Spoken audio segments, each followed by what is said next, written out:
샬롬. 설교자를 보면 좀 웃어주십시오.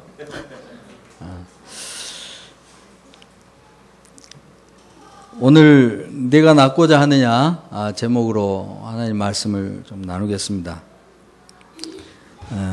제가 목회자로서 목회 소망이 있다면 내가 만난 사람들이 주님 안에서 행복을 누리는 것, 저는 늘 이런 생각을 합니다. 제가 생각하는 행복은 뭐냐면 제가 만난 성도들이 다른 누군가가 되려고 애쓰지 않는 것, 그리고 자기 자신으로 살아가는 것, 또 한 걸음 더 나아가서 자기의 있는 모습 그대로 하나님 앞에 설 수 있는 것, 그것이 저는 행복이라고 생각합니다. 자유가 바로 그것이라고 저는 생각해요. 있는 모습 이대로 하나님 앞에 서 있을 수 있는 그 상태, 그게 자유가 아닌가. 내 영혼이 이런 하나님 임재 앞에서 있는 그대로 서서 내가 있을 수 있는 그 자유, 그때 기쁨이 있겠죠. 그래서 그때가 사람들이 행복하게 되는 것이 아닐까 이렇게 생각해 보고요. 그런 행복을 다들 누렸으면 하는 그런 목회 소망을 좀 갖고 있습니다. 여러분, 그래서 오늘 행복과 불행의 차이에 대해서 좀 이야기하려고 하는데요. 행복과 불행의 차이는 소유의 문제가 아니죠. 그것은 의미의 문제입니다. 의미. 하버드 대학교 학생들에게 물어봤어요. 행복하냐 불행하냐? 불행하다. 불행하다고 대답한 학생들에게 다시 물었습니다. 왜 불행하냐? 하버드 대학교 학생들한테 물어본 이유는 뭐냐면 그 학생들이 공부만 잘한 게 아니에요. 대부분 하버드 학생들이 공부만 잘한 게 아니고 사회적 지위도 괜찮습니다. 돈이라든가 자기 부모님들의 백그라운드라든가 모든 전반적인 것이 그 탑 랭커죠. 그러니까 이 하버드생들이 상징하는 건 뭐냐면 모든 것을 다 가진, 뭐 이렇게도 볼 수 있겠죠. 근데 그들이 불행하다는 거예요. 뭐 때문에 불행하느냐 물어봤더니 자기한테 의미 있는 관계가 없다는 이야기예요. 의미 있는 관계가 부족하다, 결여되어 있다. 그것 때문에 불행하다. 이렇게 대답을 했다고 합니다. 여러분, 의미란 것은 뭐 하버드 대학교 학생들만 그런 게 아니더라고요. 제가 PC를 해보니까 우리 교회담의 지체들도 그렇게 대답들을 해요. 지금 현재 내 삶에서 내가 지금 어떤 의미를 발견하지 못하는 것 때문에 불행하다고 말하는 사람들을 제가 만나서 대화합니다. 여기서 의미라는 것은 뭐냐면 자기에 대한 이야기죠. 지금의 처지, 또 지금 내가 하고 있는 일들, 지금의 관계들, 이런 것들이 지금 내게 어떤 의미가 있는가, 그 의미를 발견하고 그 의미 안에서 지금의 삶이 이루어지고 있는 사람들은 그 행복을 느끼더라고요. 행복. 그런데 이게 없으면은 불행하다고 이렇게 생각하는 것 같습니다. 그러니까 행복과 불행의 차이는 소유의 문제가 아닙니다. 좀 불편할 수는 있지만 진짜로 행복과 불행의 차이는 소유의 문제가 아니고 상대 우위라는 비교 결과도 아니고 그것은 진짜 나에 대한 의미의 문제라고 생각합니다. 그래서 중요한 것이 의미의 출처예요. 어떤 소스로부터 나에 대한 의미를 만들어 가는가, 이것이 중요한 문제가 되는 거죠. 어떤 소스로부터 나에 대한 의미를 만들어 갈 것인가 하는데 두 가지 방식 또는 두 가지 태도가 있습니다. 하나는 나라는 존재를 내가 인식하는 것보다 더 중요시 여기는 거예요.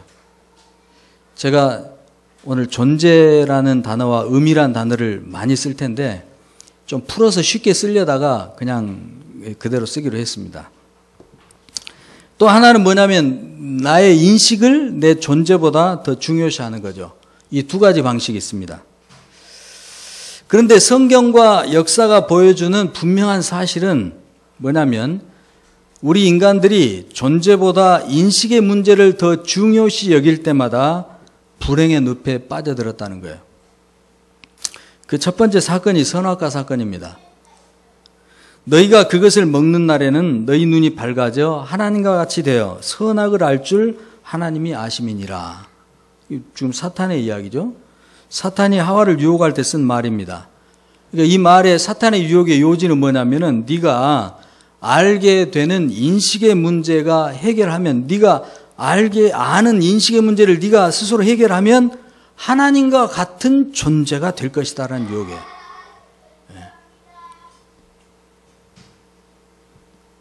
이해되시죠? 알게 되면, 인식의 문제가 해결되면 너의 존재가 하나님과 같이 될 것이다. 이것이 사탄의 유혹의 본질입니다. 아담과 하와는 이 유혹의 말을 듣고 자신들의 존재의식보다, 자기가 누군가 하는 그 존재의식보다 자기들이 생각하는 인식의 문제를 더 우선시하기로 결정해버렸죠. 그래서 선악과를 먹어버렸습니다. 내 인식의 문제를 해결하려고. 여러분, 그 결과가 어떻게 됐습니까? 지금 모습에 죽게 됐죠. 죽음을 맞이하게 됐어요. 그리고 결핍증에 빠져가지고 온갖 탐욕으로부터 일어나는 수없이 많은 부조리와 비참한 그 파괴와 폭력과 잔인성들, 이게 다 막 줄줄이 나오게 된 거죠. 인식을 존재보다 앞세우면 이런 비참한 결과가 벌어지는 거예요.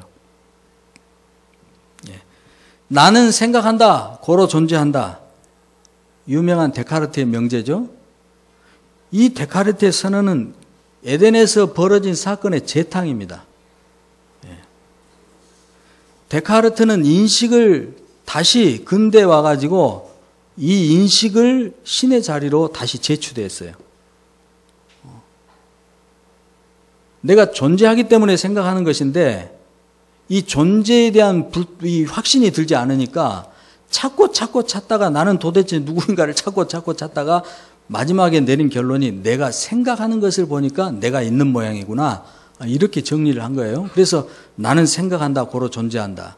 그래서 이 문제는 단순한 게 아니고 인간의 인식, 이성을 신의 자리로 올려버리는 아주 중대한 사건, 이것 때문에 일어난 겁니다. 그래서 합리주의가 생겼고 객관주의가 생겼고, 객관주의 때문에 주관적 신앙이라든가 이런 것들은 아주 배타됐죠. 무시되고, 그래서 무신론이 팽배해지게 되고 이런 현상들이 벌어졌습니다. 그리고 이 데카르트의 합리주의, 또 베이컨의 경험주의가 돼가지고 이 과학적 합리주의라는 게 결국 2차 대전, 1차, 2차 대전, 환경오염 이런 등등의 히로시마 원자폭탄, 지금도 핵 문제로 시달리고 있잖아요. 이런 아주 문제들을 가져오게 된 단초가 된 겁니다. 여러분, 인식을 존재보다 앞세우면 두 가지 결과가 대표적으로 나타납니다. 하나는 뭐냐면은 사람이 생각이 미칠 수 있는 곳까지 달려가 버려요. 인식이 최고의 권위를 갖고 있기 때문에 생각이 미칠 수 있는 곳까지 가버립니다. 그 결과는 뭐죠? 무시무시한 파괴, 그리고 잔인한 폭력, 역겨운 타락, 이런 그 끝자락으로 막 달려가 버릴 수 있습니다. 물론 긍정적 결과도 있어요. 긍정적 결과도 있지만 긍정적 결과가 있다 하더라도 이런 파괴와 폭력과 타락이 동반되기 때문에 이건 인간 문제 해결책이 아니란 거예요. 그러니까 긍정적 결과만 나온다 그러면 해결책이 될 수도 있죠. 이 계몽주의자들이 이야기한 것처럼 이 지상의 패러다이스를 인간들이 만들어낼 수 있습니다. 그런데 이런 긍정적인 측면을 강화하면 강화할수록 부정적인 측면도 더 강화되거든요. 그게 이 인식을 앞세울 때의 결과예요. 그러니까 개인적이든 집단적이든 이런 인식을 앞세우는 것은 문제 해결에 전혀 도움이 되지 않는다는 것이 분명합니다. 그게. 다른 하나는 뭐냐면 내가 내 인식의 한계 속에 갇혀버리는 거예요. 인식의 감옥에 갇히는 거죠. 그러니까 내 인식을 최고의 권위로 놓기 때문에 내 인식 너머에 있을 수 있는 좋은 것들을 바라볼 수 없게 돼요. 그리고 자기의 인식을 최고의 권위로 놓는다는 건 뭐냐면은 자기를 신으로 높이는 것과 똑같아요. 근데 여러분도 인정하시다시피 우리의 인식은 전제하지도 전능하지도 않죠. 그런데도 불구하고 우리의 인식을 우리가 더 우선시했을 때 우리는 우리가 인식하고 있는 세계 속에 갇혀버린다는 겁니다. 그래서 인식의 현실 속에 불행하다고 느끼는 거예요. 인식 너머에서 내게로 다가올 수 있는 좋은 것들을 꿈꿀 수 없게 된다는 거죠. 그러니까 절망하고 그래서 우울하게 되는 겁니다. 여러분 만약 지금 여러분들의 처지, 또 여러분들이 하고 있는 일들, 여러분들의 상황, 여러분들이 맺고 있는 관계, 여러분들이 지금 인식하고 있는 것이 여러분 인생의 이야기의 전부라고 한번 가정을 해보세요. 우울하지 않습니까? 너무 좋으세요? 그러니까 내가 누구인가 하는 존재 문제에 집중을 해야 됩니다. 그 존재에 대한 것에 더 권위를 줘야 돼요. 내가 알고 있는 것들에 권위를 주고 내가 알고 있는 내 인식을 통해 나를 보게 되면 내 존재가 있어야 될 곳에서 나는 이탈하고 맙니다. 위치 이탈. 위치 이탈 다른 말로 하면 죄입니다. 죄. 사람이 있어야 할 곳을 이탈함으로써 그게 죄였거든요. 남편이 남편의 자리를 이탈할 때 죄입니다. 아내가 아내의 자리를 이탈할 때 죄예요. 목사가 목사의 자리를 이탈할 때 죄입니다. 성도가 성도의 자리를 이탈할 때 죄예요. 교사가 교사의 자리를 이탈할 때 그게 죄입니다. 학생이 학생의 자리를 이탈할 때 그게 죄예요. 그런데 우리가 인식을 내 존재보다 더 높은 권위를 두게 되면 우리의 존재가 위치 이탈을 하게 된다니까요. 다시 말해서 죄를 짓게 된다는 이야기입니다. 그리고 불행할 수밖에 없어요. 그래서 우리는 인식보다 존재에 더 집중해야 합니다. 존재에 더 집중을 하면 아무리 절망스러운 상황에 내가 지금 있더라도 내 존재에 집중하게 되면 그래도 내 삶의 새로운 변화의 그림을 그려볼 수가 있어요. 다시 말해서 소망의 끈을 붙잡을 수가 있다는 이야기예요. 그러면 소망의 끈을 붙잡으면 어떻게 됩니까? 그 소망이 내게 주는 힘, 능력 때문에 내가 액션을 취하게 된다는 이야기예요. 주저앉아 있지 않게 됩니다. 움직이게 돼요. 그 빛을 찾아서 내가 떠나게 된다는 이야기죠. 그럼 다시 정리해보면 내 인식이 나라는 존재를 이끌게 되면 나는 항상 불만족스럽게 됩니다. 오늘 우리 유나자매 성령 안에서 저하고 교통이 이루어졌어요. 오늘 예배 인도하면서 모든 멘트가 너무 이게 설교하고 내 인식이 나라는 존재를 이끌게 되면 나는 항상 불만족스러워요. 여러분 이성적으로 논리적으로 잘 생각해 보세요. 불만족스럽게 될 수밖에 없어요. 왜냐하면 내 인식이 자체가 항상 불충분하거든요. 내가 인식하고 있는 모든 것이 항상 불충분한 거예요. 그리고 때로는 그것이 심지어는 왜곡되어 있기까지 해요. 내가 인식하고 있는 나에 대한 것이 왜곡되어 있기가 쉽거든요. 그게 현실이에요. 우리 현실이에요. 그런데 반대로 나라는 존재가 내 인식을 이끌게 되면 혹 지금 내가 불만족스럽더라도 지금 다음의 이야기를 향해 끊임없이 달릴 수 있게 된다는 겁니다. 여기서 중요한 것이 뭐냐면은 그러면 내 존재에 대해서 말해주는 타자가 있어야 된다는 이야기예요.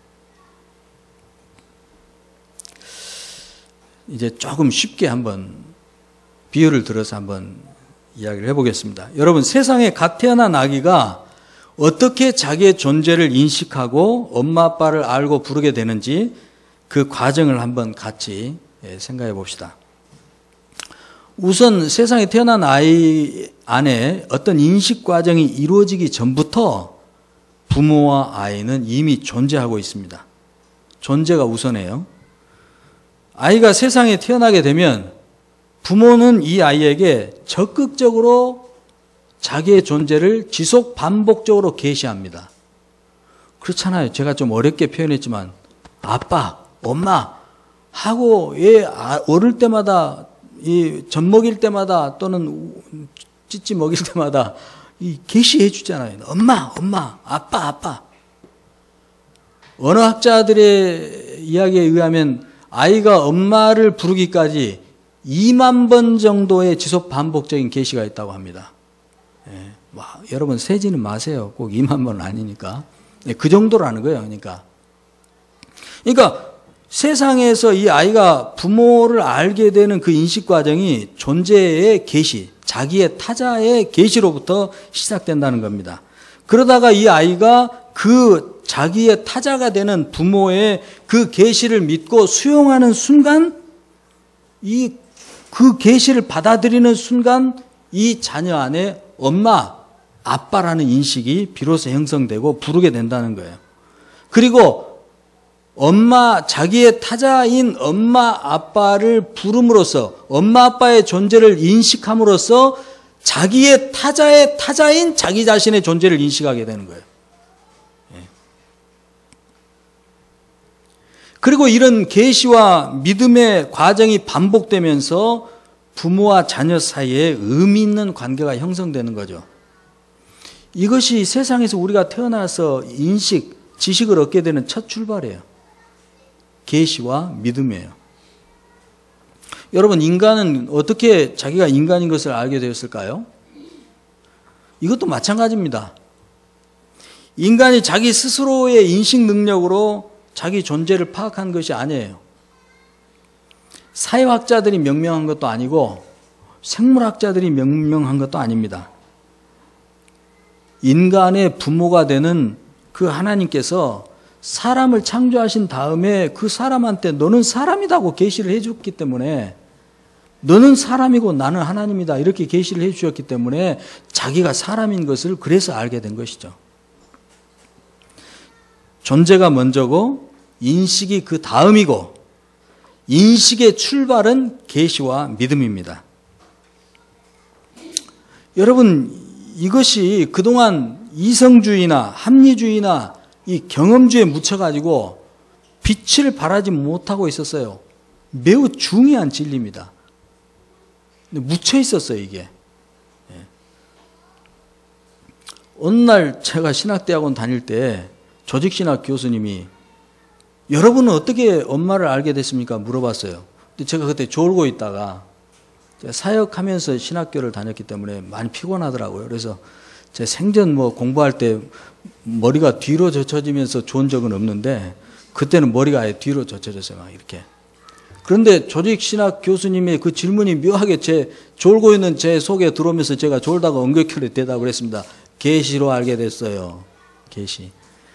예. 그래서 그 교실이 완전히 이제 난장판이 됐습니다. 빵 터진 거죠. 그런데 저는 좀 억울한 거예요. 계시가 맞는데. 예. 여러분, 히브리서 11장 3절 보면 믿음으로 모든 세계가 하나님의 말씀으로 지어진 줄 우리가 아나니 그랬어요. 이 세계가 하나님의 말씀으로 지어진 것을 우리가 어떻게 알아요? 알 방법이 없어요. 하나님의 계시를 믿음으로써 알게 되는 겁니다. 그래서 어거스틴도 그렇게 이야기를 한 거예요. 나는 이해하기 위해서 믿는다. 다시 말씀드리면 나의 인식, 내가 알게 되는, 내가 이해하게 되는 인식작용은 계시로부터 시작된다. 그 계시를 받아들일 때 비로소 내가 알게 되는 것이다. 좀 이런 표현이거든요. 여러분, 하나님께서 여러분에게 주시는 계시를 믿을 때에 여러분을 둘러싸고 있는 이 세상과 여러분 자신에 대한 진실된 이야기를 알 수 있게 됩니다. 계시를 믿는 것은 진화가 덜 된 미개한 것이 아니에요. 계몽주의 시대 때는 미개한 것으로 봤어요. 세상에 계시를 믿는다고? 그렇게 덜 떨어진 것들이 있나? 이렇게 쳤어요. 그런데 계시를 믿는 것을 미개한 것으로 본다면, 여러분, 저는 그래도 학자적 소양을 가지고 있는 사람으로서 이렇게 단언할 수 있어요. 그것은 학문적 소양이 없는 것이다. 예. 모든 지식이 계시와 수용을 통해 시작되고 발달한다는 것은 아카데믹한 진리다. 계시를 인정하고 믿는 것이 가장 지혜로운 것입니다. 그래서 잠언 1장 7절에도 여호와를 경외하는 것이 지식의 근본, 모든 지식의 비기닝, 여호와를 경외하고 그 계시를 믿는 것이 모든 지식의 출발점이라는 거예요. 계시를 멸시하는 자는 미련한 자다. 그렇게 되어 있습니다.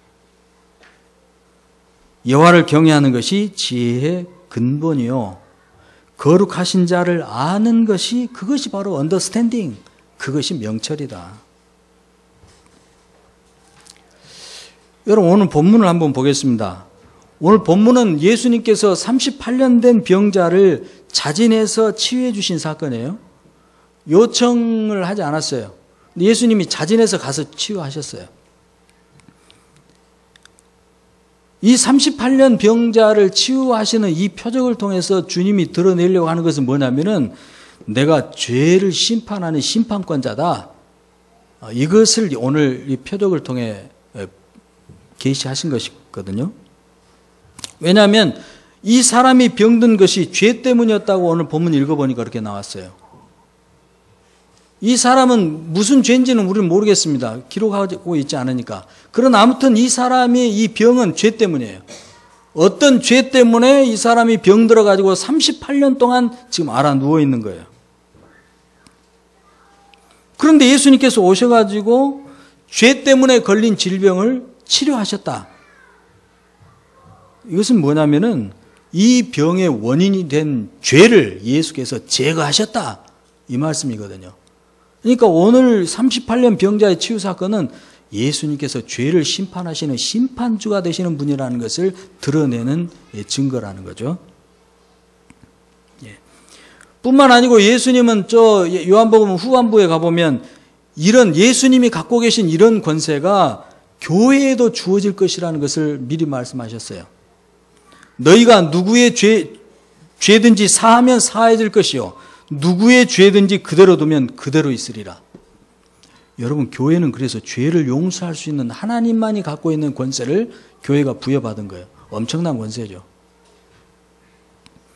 야고보서에도 이런 말씀이 있습니다. 너희 중에 병든 자가 있느냐?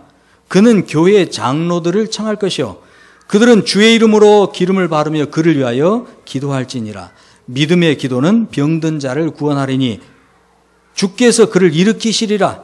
혹시 죄를 범하였을지라도 사하심을 받으리라. 그러니까 모든 병이 다 죄 때문이다 이렇게 말하는 건 아니지만 죄 때문에 심각한 병에 걸릴 수 있다는 이야기예요.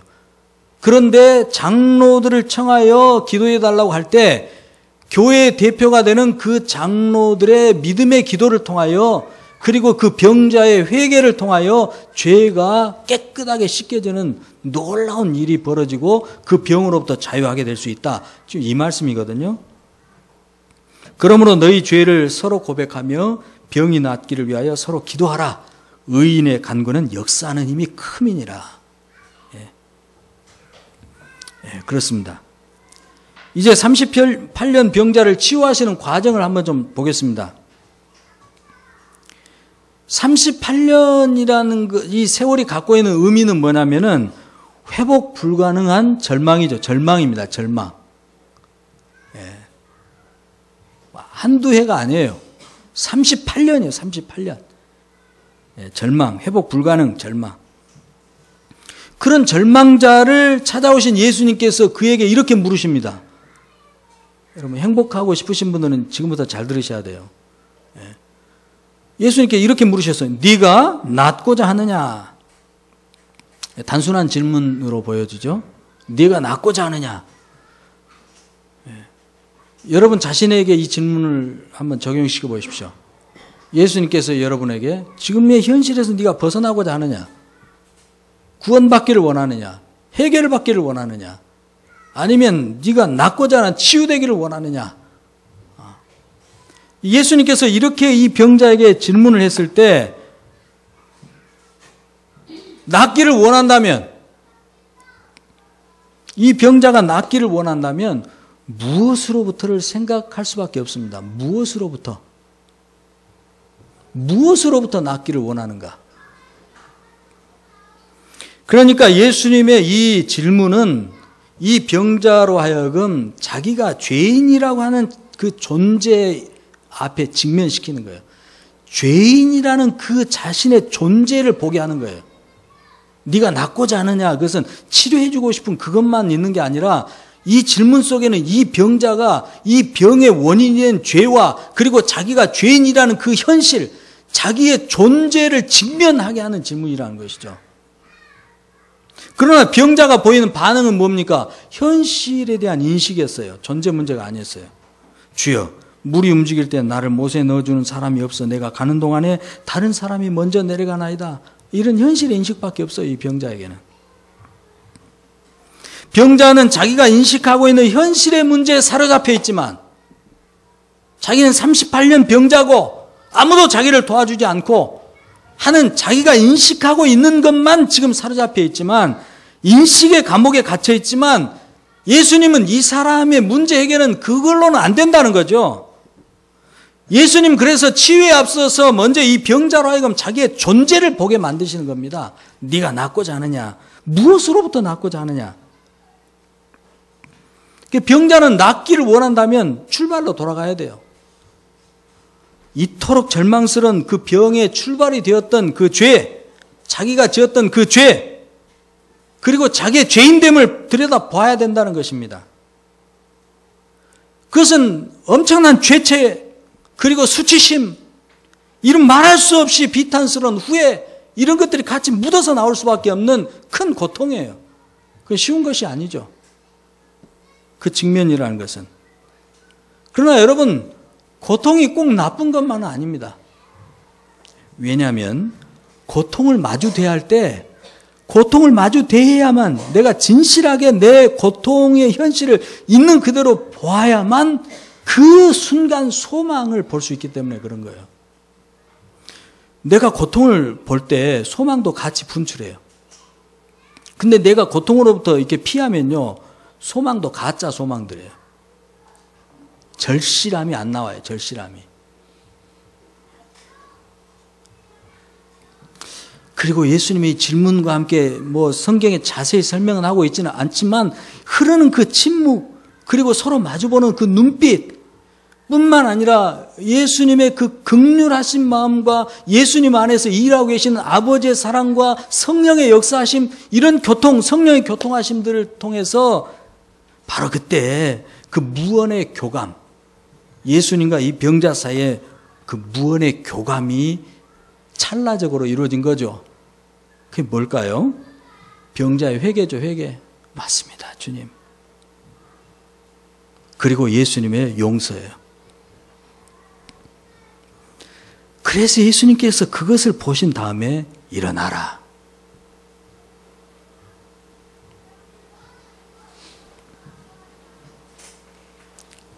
일어나 내 자리를 들고 걸어가라.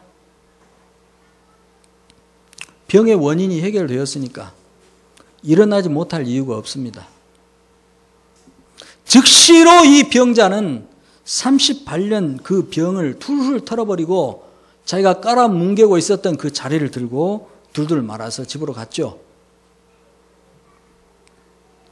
여러분, 이 병자는 우리 자신입니다. 절망 속에는 우리죠.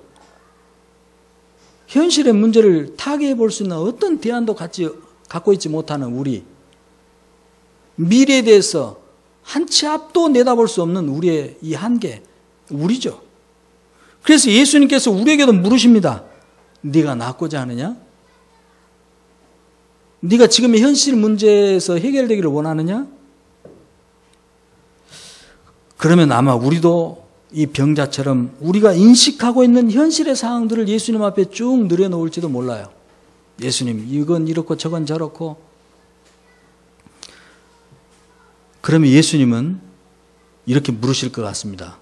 너는 누구냐?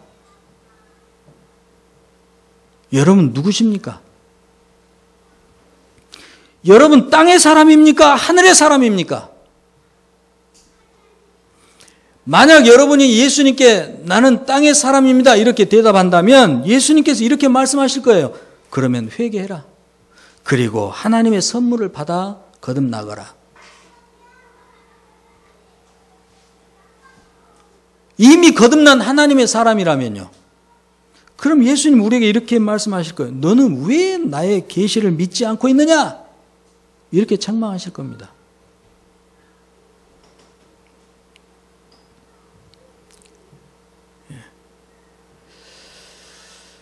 여러분, 예수님께서 그동안 표적을 통해 드러난 계시를 다시 한번 좀 돌아봅니다. 물을 포도주로 만든 표적통에서 죽음의 병에 걸린 신하의 아들에게 생명을 주는 표적을 통해서, 그리고 오늘 본문 38년 된 병자의 죄를 용서하시고 치유하시는 표적을 통해서 주님이 드러내시는 계시, 이 계시가 여러분에게 온전히 믿어지는 복이 있으시기를 축복합니다. 예수님께서 굳이 표적으로 이 모든 것을 계시하신 것은 뭐냐면 우리의 믿음을 돕기 위한 것이에요. 4장 48절에서 예수님 그러셨어요. 예수께서 이르시되 너희는 표적과 기사를 보지 못하면 도무지 믿지 아니하리라.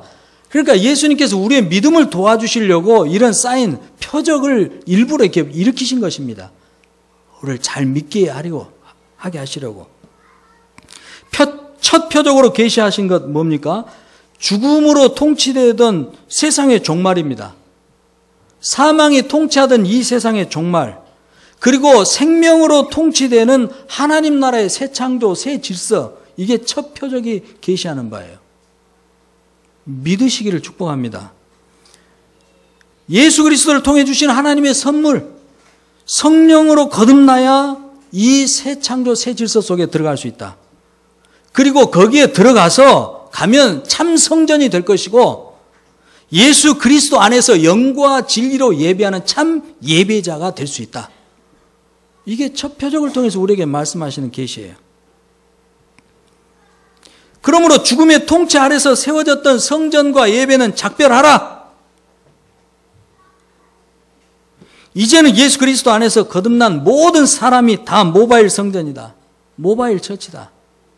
그러므로 각자가 자기 몸을 드리는 그 영적 예배, 모바일 워십을 드리고 성령의 교통 속에서 모두가 같이 모여 한 몸 되어 드리는 공동체 예배를 드려라. 연합 예배를 드려라. 이 모든 것이 예수 그리스도의 죽음과 부활을 통해서 이미 우리 가운데 와 있습니다. 오래된 미래 이야기처럼 이미 와 있습니다. 우리는 잘 안 믿어요. 그러니까 예수님 말씀하시는 것이에요. 이 계시를 믿어야 너의 존재를 확인하게 되고 존재가 너의 인식에 앞서야 네가 행복을 느끼게 된다. 네 앞길이 열려지게 된다. 지금 이 말씀입니다. 그 신뢰로서 왕의 신하의 아들에게 생명을 갖다 준 거예요. 그 신뢰, 데모를 하신 거예요. 예수님께서 데몬스트레이션을 한 겁니다. 지금 그 신하의 아들을 죽음에서 건져내고 생명을 주신 것은 데몬스트레이션을 하신 거예요. 예수님께서 시위하신 거예요. 그리고 오늘은 죽음의 뿌리가 되는 죽음의 뿌리, 그 뿌리가 되는 죄를 용서하시고 절망을 치유하실 수 있는 심판주로서의 예수님 자신을 오늘 드러내신 거거든요. 이것이 계시의 요지입니다. 그러니까 이 계시는 궁극적 타자인 그 계시자의, 그리고 그 계시자의 타자가 되는 우리가 누구인지를 알려주는 계시예요. 우리는 죄인이었습니다. 절망에 병들었던 사람들이었습니다. 그러나 하나님의 용서로 하늘의 사람으로 다시 태어난 의인이에요. 다시 태어난 사람이에요. 하나님의 성전입니다. 성령을 모시고 성령을 따라 영과 진리로 예배할 수 있는 왕족 제사장입니다. 이게 우리 존재예요. 우리 안에, 여러분들 안에 하늘과 땅이 이어져 있습니다. 이게 우리의 존재예요. 우리의 신분이에요. 이걸 알아라는 겁니다. 이 계시를 믿으라는 거예요. 이 세상은 오직 우리를 통해서만 소망의 길을 찾을 수 있습니다. 이 세상은 오직 교회된 우리를 통해서만 소망을 찾을 수 있다니까. 이게 현실이라니까요. 이게 사실이라니까요. 그 근데 우리는 이 존재를 모르기 때문에 세상에 나가서 빌부터 살려고 하지 않습니까?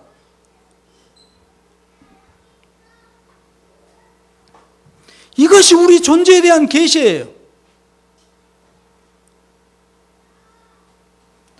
이런 사실은 정말 우리 인식으로 알고 있는 나하고는 거리가 너무 먼 이야기 아닙니까? 한참 멀죠. 선택해야 합니다. 그래서 내가 인식하고 있는 나로 살 것인가? 아니면 표적을 보여주시면서까지 우리의 믿음을 도우시기 위해 애쓰시는 그 절대 타자가 되시는 계시자의 계시를 믿을 것인가? 그리고 그 계시를 따라 살 것인가? 믿음은 갈림길이에요. 그러니까 선택하십시오, 여러분. 여러분, 에덴 동산에서 그 악한 것을 회책했던 사탄이 지금도 마찬가지입니다. 근데 데카르트를 통해서 또 공격을 해왔고 지금도 공격하고 있어요. 예나 지금이나 사탄은 끊임없이 우리로 하여금 우리 자신의 인식을 더 앞세우도록 유혹하고 있습니다. 그리고 우리의 연약한 인식 능력, 전능하지도 않는 그런 우리의 부족한 한계에 있는 그 인식 능력 안에 사탄이 독을 쳐요. 왜곡시키려고 합니다. 그래서 우리 자신을 발견하지 못하게 만들어요.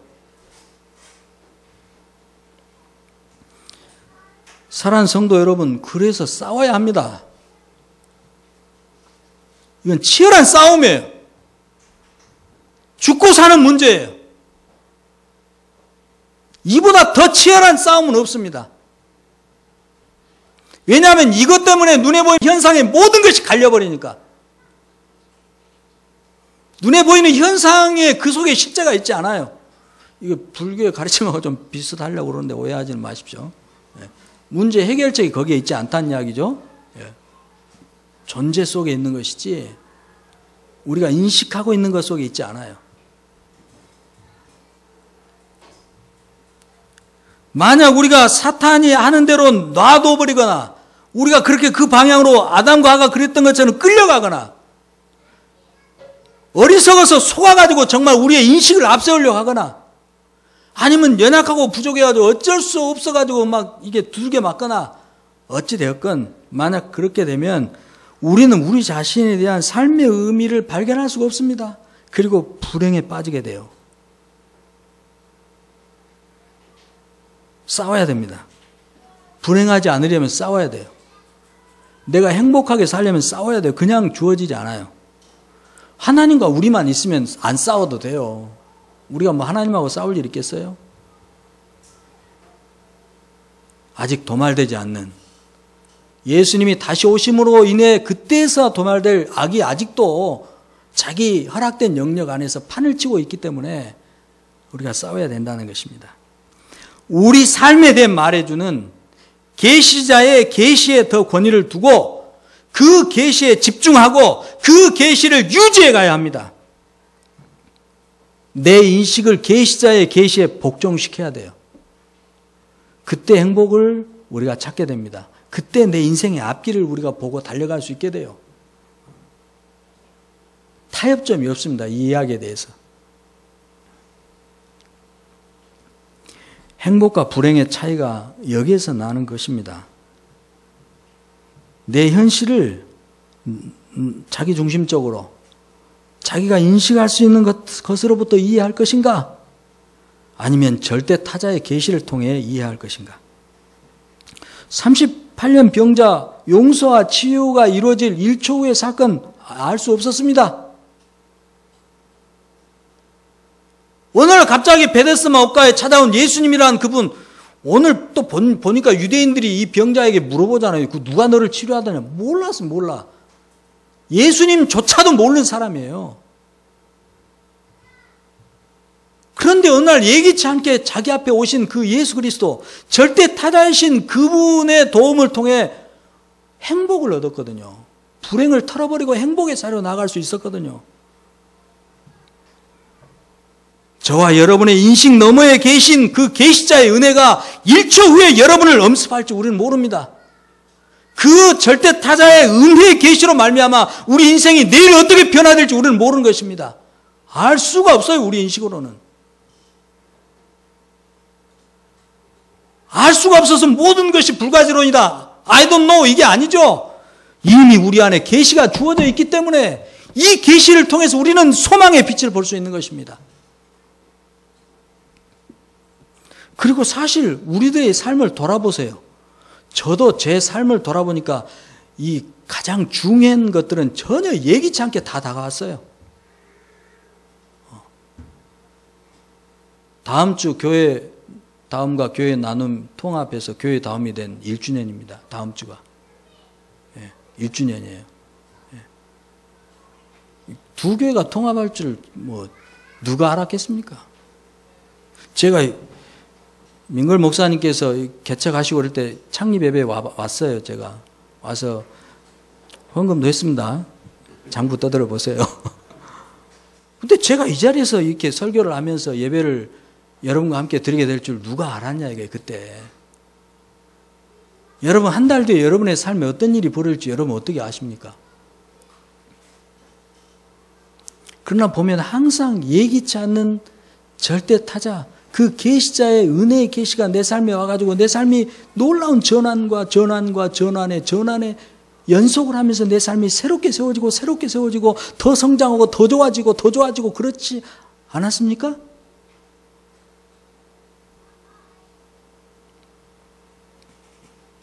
존재를 앞세울 것인가 인식을 앞세울 것인가 이것은 정말 치열한 영적 싸움입니다.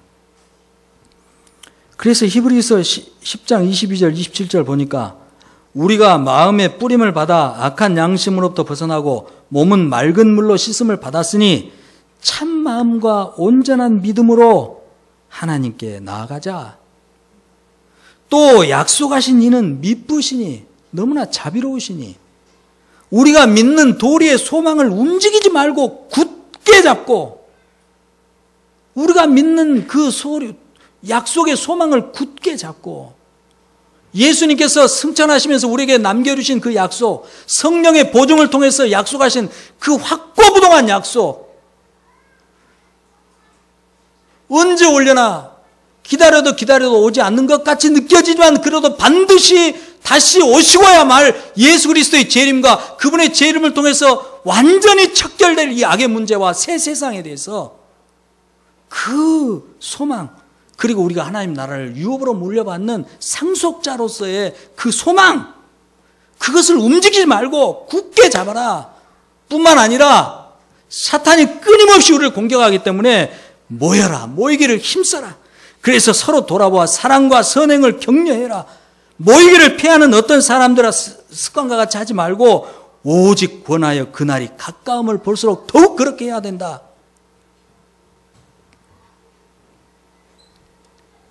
이 예언의 말씀을 읽는 자와 듣는 자와 그 가운데 기록한 것을 지키는 자는 복이 있나니 때가 가까움이라. 설교를 마칩니다. 여러분의 존재를 더 중요시 여기십시오. 여러분 느끼고 알고 있는 것보다 계시자가 여러분에 대해서 말씀하고 계시는 그 계시가 더 중요합니다. 그 계시를 믿고 수용해야만 비로소 하나님을 알고 나를 알게 됩니다. 나 자신에 대한 이야기의 의미를 발견할 수 있게 돼요. 그렇게 되어야 내 현실의 상황이 어찌하든지 그 속에서 내 삶의 의미를 발견할 수가 있어요. 안 그러면 나한테 왜 이런 일이 하면서 주저앉게 됩니다. 일어설 수가 없어요. 일어설 힘이 없어요. 이거 도대체 무슨 의미인지도 모르고 이야기도 모르니까 본능적 반응만 내게서 나올 그거밖에 더 있겠습니까? 하나님의 여러분들을 향한 계시를 믿으시게 되기를 축복합니다. 같이 한번 기도하죠. 하나님 아버지, 우리의 영혼과 우리 전 존재를 이 시간 하나님 앞에 그리고 오늘 부족한 종을 통해서 하나님이 드러내시고자 하시는 이 계시 앞에 우리를 그냥 그대로 오픈시키고 완전히 벌거벗은 상태로 내놓게 되기를 소망합니다. 그리고 주님의 그 계시의 빛이 내 존재 전체 구석구석 빈틈없이 채워져 가기를 소망합니다. 성령님, 우리는 다만 소망하고 하나님께 기도할 수밖에 없사오니 주의 성령님 우리의 기도를 들어주시고 그대로 역사해 주시옵소서. 우리 전 존재가 하나님의 생명의 이 말씀의 계시로 다 사로잡히게 하시고 하나님 이 말씀의 능력으로 충만하게 채워지게 하여 주옵시고 이 말씀의 능력이 밖으로 발산되어 뻗어나감으로써 그동안 나를 옥죄고 얽매이고 억압하고 괴롭혔던 모든 어둠의 더러운 왜곡된 것들이 다 밀려나가 완전히 내 존재로부터 이탈되는, 분리되어버리는, 다 파괴되어버리는 그런 역사가 있게 하여 주시옵소서. 성령의 능력을 힘입습니다. 성령으로 우리를 충만케 하여 주옵소서. 거룩한 빛과 거룩한 불로 이 어둠을 완전히 소멸시켜 주소서. 우리 안에 분리되어 떨어져 나가야 될 것들은 다 분리시켜 주시고 우리 안에서 하나로 통합되어야 될 것들은 완전하고 온전하게 통합되어서 우리를 향한 하나님의 계시 안에서 우리 자신의 존재 의미를 그대로 파악하고 이해하는, 그래서 정말 행복하게 살아갈 수 있는 주님의 부르심 안에서 온전히 주님과 연합하여 주님과 함께 보조를 맞추며 걸어갈 수 있는 우리 교회다움이 될 수 있게 되기를 소망합니다. 그렇게 주옵소서. 우리 같이 한번 또 기도합시다.